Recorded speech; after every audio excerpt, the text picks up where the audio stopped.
প্রিয় শিক্ষার্থী বন্ধুরা, আমরা দেখতে পাচ্ছি যে দশম অধ্যায় আর্থিক বিবরণী এটি একটি বাধ্যতামূলক অধ্যায়।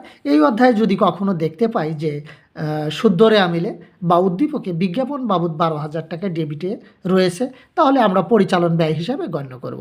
এবং এই বিজ্ঞাপনের নিচে বা সমন্বয়ে যদি দেখতে পাই যে বিজ্ঞাপন খরচের 3/4 অংশ বিলম্বিত করতে হবে, তাহলে আমরা ধরে নেব এখানে 12,000 টাকা 4 বছরের জন্য প্রযোজ্য বা 4 বছরের টাকা রয়েছে।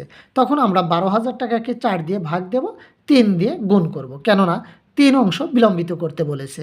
3 অংশ সমান আমরা পেয়েছি 9,000 টাকা। এই 9,000 টাকার বিলম্বিত বিজ্ঞাপনের সমন্বয় জাবেদা হবে বিলম্বিত বিজ্ঞাপন ডেবিট 9,000 টাকা। এই 9,000 টাকাকে আমরা অলিক সম্পদ বলবো এবং বিজ্ঞাপন ক্রেডিট 9,000 টাকা, যাকে পরিচালন ব্যয় হ্রাস হিসাবে গণ্য করব। তাহলে আমরা বিজ্ঞাপন পেয়েছি দুইটি, একটি বিজ্ঞাপন ডেবিট আর একটি বিজ্ঞাপন ক্রেডিট। তাই বিজ্ঞাপন 12,000 টাকা থেকে যে বিজ্ঞাপনটি ক্রেডিট রয়েছে, পরিচালন ব্যয়কে হ্রাস করেছে, সেটি আমরা বিয়োগ করব 9,000 টাকা। তাহলে আমরা পাবো 3,000 টাকা।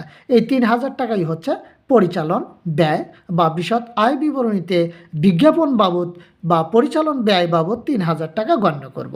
এবং বিলম্বিত বিজ্ঞাপন যেহেতু অলিক সম্পদ, আর্থিক অবস্থার বিবরণীতে আমরা অলিক সম্পদ হিসাবে এই বিলম্বিত বিজ্ঞাপনকে চিহ্নিত করব 9,000 টাকা।